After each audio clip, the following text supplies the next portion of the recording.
Hi, welcome to part 2 of marketing automation training. Today we are going to cover folders, content, and campaigns.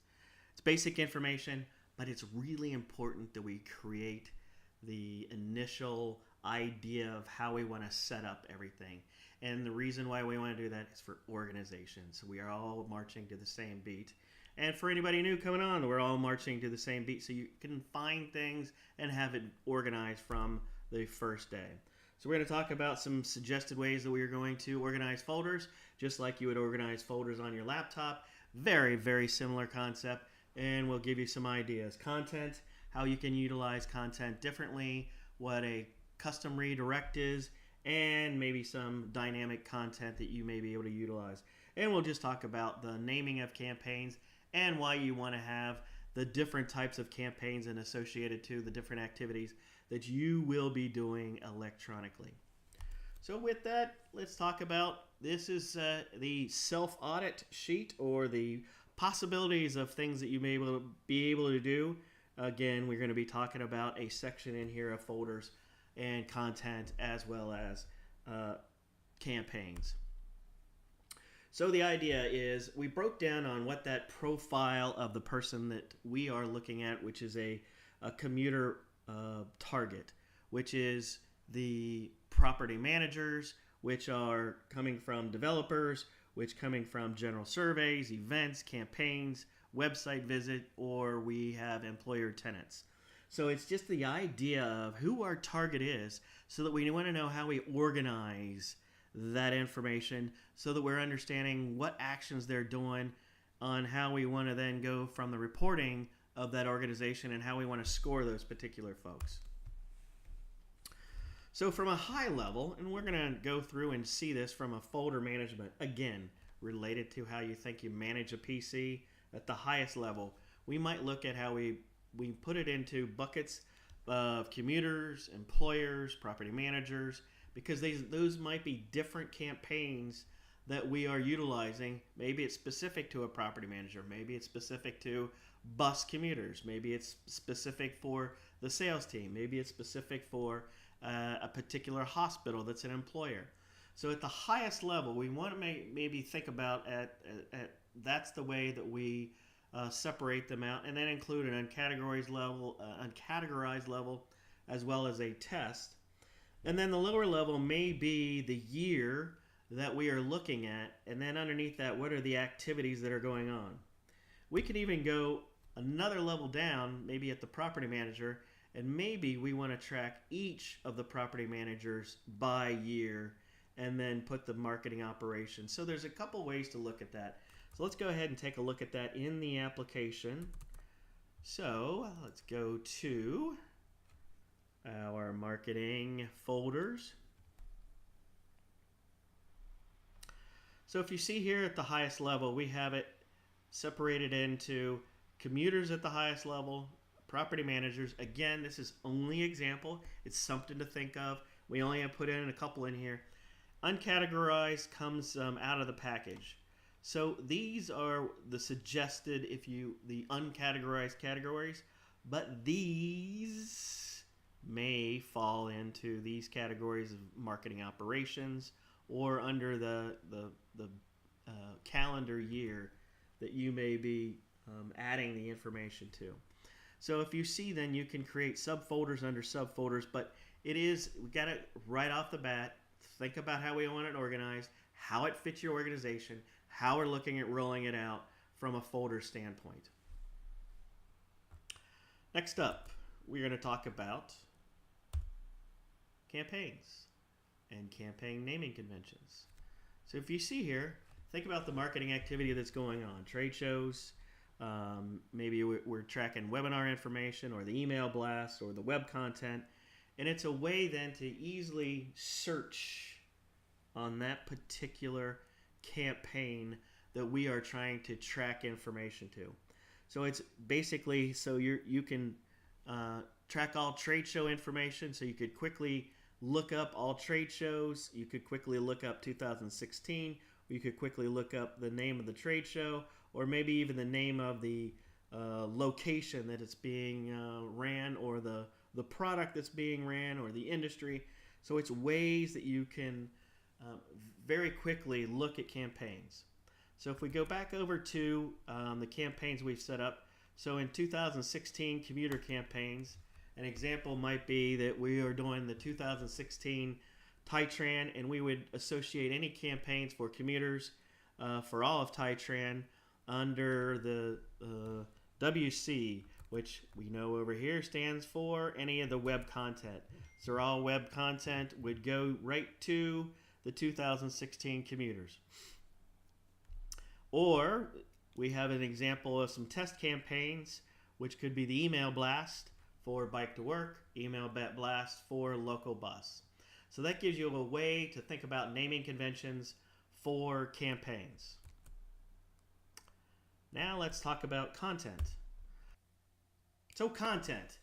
So let's talk about the management of files. So it's a great place to go manage all of the information, whether it's documents, whether it's the brochures that you're passing out, whether it is the images that you have. It's a great place to store. It's a great place to manage. It's a great place to put expirations on it. And it's a great place to get it off of laptops, get it off of Apple, get it off of, and put it into a central repository to manage all the content that you're sharing with your consumers of the content.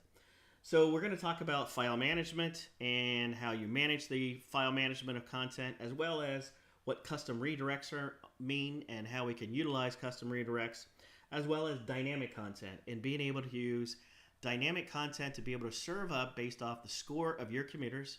If they scored high in carpool, that we could exactly, instead of sending a generic message to somebody, we could give exactly what type fits their profile, so we are messaging that is something specific to what they need.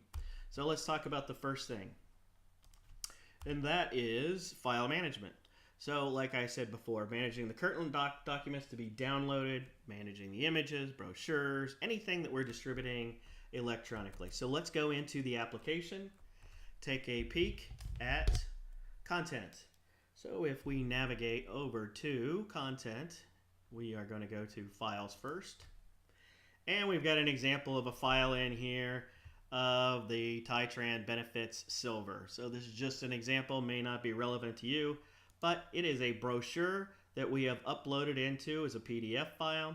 And what we've also done is we've created this short URL, and that benefits us. We could use that URL link in our email composition when we're creating blasts.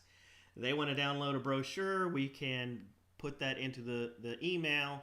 It'll take it to the PDF file. We know we've downloaded that brochure, and it may tell us something about that person that we want to then create a completion action. In this particular instance, our completion action is if somebody would be clicking in to download this brochure, let's notify the user that's assigned to this particular prospect. We may be adding completion actions of, maybe that completion action is to add score to their profile. So you can take a look at the different types of completion actions. One of the completion actions that we have is unsubscribe from the list. That completion action is remove from list, so that we do not send them more information, and we keep them out of being sent information. Or we're assigning them, adjusting a score, or we're adding them to a campaign. So there's multiple, or we may be updating a custom field based off the information that they are giving us. So there's multiple areas that we're able to do on completion actions. Okay, so let's go back and let's talk about custom redirects. So why use custom redirects? You know, it's a big advantage if you are tracking information from a main website and maybe yours is the sub website. So you're going from your company corporate and you're going down to some other website that you're managing. You could use these redirects so that you're able to track from the main website that you know that somebody has clicked on that. Or you could also use it from a social sharing standpoint. So you're putting into your Twitter that you're sending out, they've hit on the link, and it is sending maybe to a brochure, maybe it's sending to one of the events that you're having, maybe it's sending to an invitation to a webinar, but you then know that they clicked on it from a posting that you put into Twitter, that you put into LinkedIn, so that you know what success that you're having, so you know what campaigns you should be doing again and again and again. So example of a custom redirect that we have put in here in our content is we use an example of a link to the services of an organization of Tytran.org. So we can then use this short link here. We could put it on some other website. We could put it on inside of our email, so that we're able to track on every time that we see that they've linked and they're inquiring about services. We know that's something we should probably notify our user that is assigned to this particular prospect, and be able to do something about it, make a phone call, create an email, put them on a target list. Next one comes the dynamic content. And being able to use dynamic content, we know something about a person, we know their score, we know from a field that they are interested in. Maybe example we're going to use is carpool. Instead of serving up just generic information, we are going to serve up specific information, and this particular one may apply, may not apply, but we'll talk about it. So commuting all, so maybe the default content is, here are all the different types of commute, but based off the score of this particular commuter, their score is a 20. For carpool, we're going to serve up this carpool information, and instead it's going to be reading about maybe to attend our carpool webinar, or download the carpool brochure, or we will send you who are the closest carpool folks in your area if there's interested. So that's an idea how you could start putting together dynamic content. So that concludes our overview of folders, content, as well as campaigns. If you need any information, info@sowell.com, or go to OneCommute.com, and we'd be glad to answer, or use the request tracker within OneCommute. Thank you. This ends part 2.